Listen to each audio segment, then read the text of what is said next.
आमतौर पर लोगों को जब मानसिक बीमारी की शुरुआत होती है, जैसे कि एंजाइटी होती है, ओवर थिंकिंग होता है, ओसीडी होता है, फियर एंड फोबियाज होता है, या तो डिप्रेशन होता है, तो ये जब शुरू होता है उस वक्त उनको खुद को नहीं पता चलता है कि उनके साथ क्या हो रहा है। बिना वजह मूड स्विंग हो जाता है, रोना आ जाता है, कुछ भी समझ में नहीं आता है। वो लोग खुद को ही क्वेश्चन करते हैं कि मेरी लाइफ में ये क्या चल रहा है, ये दौर क्यों चल रहा है ऐसा।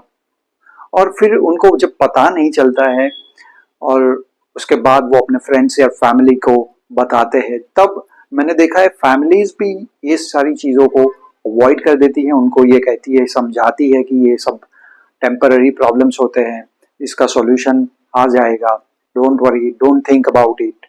तो जब इस तरीके का प्रॉब्लम आता है तो यहाँ पे मैं आपको ये बताना चाहता हूँ कि अगर आपके फैमिली मेंबर्स में ऐसी कोई भी प्रॉब्लम है, कोई इस तरीके की शिकायत करता है, या तो आप खुद अगर आपकी लाइफ में ये प्रॉब्लम्स चल रहे हैं, तो सबसे पहले तो आपको सिम्टम्स के ऊपर ध्यान देना होगा कि कौन कौन से सिम्टम्स है।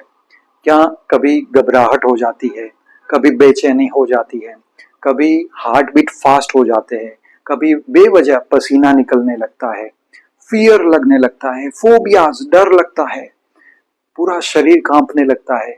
अगर ऐसे कोई भी सिम्टम्स आपको दिखते हैं तो सबसे पहले आप मेडिकल एग्जामिनेशन करवाइए, रिपोर्ट्स करवाइए, और वो रिपोर्ट्स अगर सब कुछ ओके आता है तो आपके जो डॉक्टर है आपको ये बताते हैं कि आपको फिजिकली कोई भी प्रॉब्लम नहीं है। उस वक्त इसको समझना है कि ये मेंटल हेल्थ का इश्यू है और आप किसी भी साइकोलॉजिस्ट या हिप्नोथेरेपिस्ट की सलाह ले सकते हो। हिप्नोथेरेपिस्ट या साइकोलॉजिस्ट जो भी होते हैं वो आपको काउंसिल करेंगे, आपका काउंसलिंग करेंगे, आपको क्वेश्चंस आंसर करेंगे, आपसे पूछेंगे कुछ सवाल, और आपको इस तरीके से बातों बातों से उसको सॉर्ट आउट करने का ट्राई करते हैं। तो ये बातों बातों से ही, काउंसलिंग करने से ही प्रॉब्लम सॉल्व हो जाता है। बट काफी बार ये भी होता है कि सिर्फ काउंसलिंग हेल्प नहीं करता है, उस वक्त आपको जरूरत पड़ती है थेरेपी की। थेरेपीज ऐसी होती है कि जो बिना मेडिसिन के होती है, बिना दवाइयों के भी आप ठीक हो सकते हैं। तो इसके लिए आप डरिए मत, जो भी आपके काउंसलर है या थेरेपिस्ट है उनसे आप पूछ सकते हैं और ट्रीटमेंट ले सकते हैं। दोस्तों, यहाँ पे मुझे पता है कि ये जो वीडियो देख रहे हैं उसमें कुछ ऐसे भी लोग हैं कि जिन लोगों ने बहुत जगह पे कोई ना कोई एक्सरसाइज करी हुई है, सॉर्ट आउट करने के कुछ प्रयत्न किए हैं, मेडिटेशन किया है, या हो सकता है मोटिवेशनल वीडियोस देखे हैं, कुछ तरीके का यूट्यूब पे देख देख के आप ट्राई कर रहे हो और आपको कोई भी रिजल्ट नहीं मिला, या तो टेम्पररी रिजल्ट मिला है। तो आपको मैं आज बताने वाला हूँ परमानेंट रिजल्ट कैसे आ सकता है। ये वीडियो के एंड तक जरूर बने रहिए, मैं सारी चीज आपको डिस्कस करूंगा। Hi, I am Chirag Patel, clinical hypnotherapist and NLP practitioner. पिछले 17 सालों से मैंने लोगों के साथ काम किया है, लोगों के मेंटल हेल्थ को मैंने ठीक किया हुआ है। मैंने लोगों को सिखाना भी शुरू किया है कि किस तरीके से आप हेल्दी रह सकते हैं, सिंस 2007। तो ये काफी टाइम हो गया है। और दोस्तों, मैं आपको बताऊं, सबसे बेस्ट टेक्निक आज तक मैंने देखी है, दैट इज हिप्नोथेरेपी। और ये हिप्नोथेरेपी से आप अपनी लाइफ में परमानेंट रिजल्ट ला सकते हैं। अब ये हिप्नोथेरेपी क्या है, कैसे काम करता है, क्या ऑनलाइन थेरेपी पॉसिबल है, ऐसे बहुत सारे सवाल आपके माइंड में आते हैं। तो वो सारी चीज़ों का मैं आपको जवाब देने वाला हूँ, बट उसके पहले समझ लेते हैं कि ये जो ओवर थिंकिंग की प्रॉब्लम है, या तो ओसीडी है, या जो नेगेटिविटी है, या तो डिप्रेशन है, स्ट्रेस है, एंजाइटी है, ये सब कैसे आता है हमारी लाइफ में। ये हमारी लाइफ में हम उसको जब अलाउ करते हैं तभी आता है।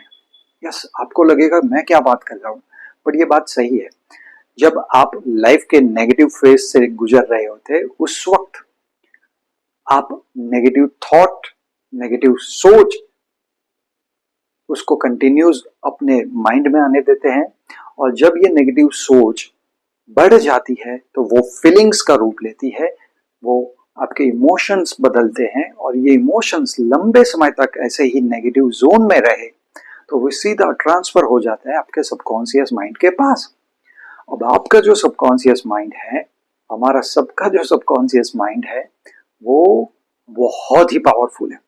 वो फीलिंग्स को स्टोर करके रखता है, नेगेटिव फीलिंग्स हो या पॉजिटिव फीलिंग्स, मगर वो स्टोर करके रखता है और उसके ऊपर हम काम करते हैं।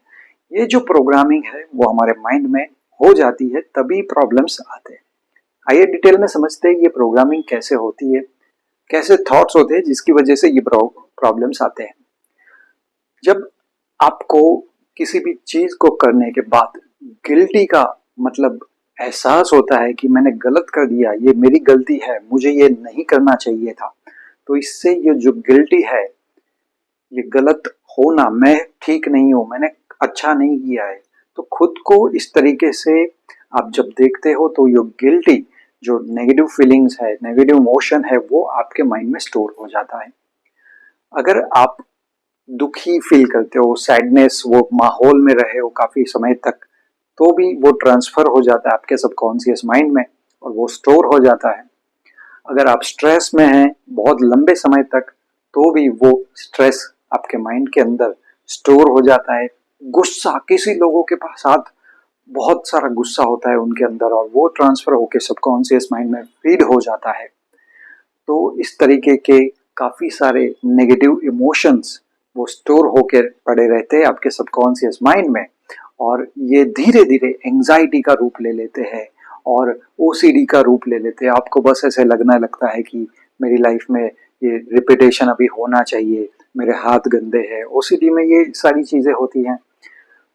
तो ये सब तभी होता है जब सारी चीजें आपके सबकॉन्शियस माइंड में स्टोर होती हैं। अब इसको निकालने के लिए दो रास्ते हैं। एक रास्ता है कॉन्शियस लेवल, मतलब बातें कर करके इसको निकालना, जिसमें बहुत टाइम लगता है, बहुत सारे थेरेपी सेशंस आपको लेने पड़ते हैं। और दूसरा है सीधा आपके सबकॉन्शियस माइंड के साथ काम करना, जो कि आपके लिए आपका हिप्नोथेरेपिस्ट है, वो आपको हिप्नोथेरेपी सजेस्ट करता है और आपके साथ थेरेपी करता है। अब ये हिप्नोथेरेपी क्या होती है? बहुत ही सिंपल है, बहुत ही सेफ है और ऑनलाइन थेरेपी हो सकती है। तो आपके हिप्नोथेरेपिस्ट आपको रिलैक्स करते हैं, आपको वो ट्रांस स्टेट ऑफ माइंड में ले जाते हैं जहाँ पे ये सारी फीलिंग्स हैं और ये फीलिंग्स के साथ काम करते हैं, कुछ टेक्निक्स का इस्तेमाल करते हैं और फिर आपकी माइंड की पॉजिटिव प्रोग्रामिंग करते हैं। पॉजिटिविटी आपके अंदर ऐड ऑन होती है और जो पुरानी प्रोग्रामिंग होती है वो रिमूव होती है। तो इस तरीके से हिप्नोथेरेपी के सेशन से भी आप परमानेंट रिजल्ट पा सकते हैं। देखिए, दवाइयाँ कभी भी सॉल्यूशन नहीं है। आप दवाइयाँ खाते रहिए, आपका मूड भी आप देखेंगे, जब दवाइयाँ खाते हैं तो आप लेथार्जिक फील करते हैं, काफ़ी बार ऐसा भी होता है। तो दवाइयाँ लेने के बाद सॉल्यूशन आ जाएगा, ये कभी भी नहीं होता है। इसके लिए हमें मेंटल वर्क करना पड़ता है। तो अगर आप हिप्नोथेरेपी इस्तेमाल करना चाहते हैं तो आप जरूर हमें कांटेक्ट करिए, हम आपको गाइड करेंगे कि किस तरीके से आप अपने प्रॉब्लम से दूर हो सकते हैं। दोस्तों, ये जो वीडियो है आपको कैसा लगा ये जरूर बताइए, कमेंट में बताइए कि कैसा लगा। और दूसरी चीज, बहुत सारे लोग आजकल इस तरीके के एंजाइटी के प्रॉब्लम्स या नींद नहीं आने का प्रॉब्लम या तो बहुत सारे नेगेटिव प्रॉब्लम से गुजर रहे हैं। मैं चाहता हूं कि आप लोग एक हेल्प जरूर करें, ये जो वीडियो है वो उन तक पहुंचाए ताकि उन लोगों को पता चले कि कुछ ऐसी ट्रीटमेंट भी पॉसिबल है, बिना दवाई के ट्रीटमेंट हो सकती है। तो जरूर इस वीडियो को शेयर करिए, सब्सक्राइब जरूर करिएगा। Thank you so much.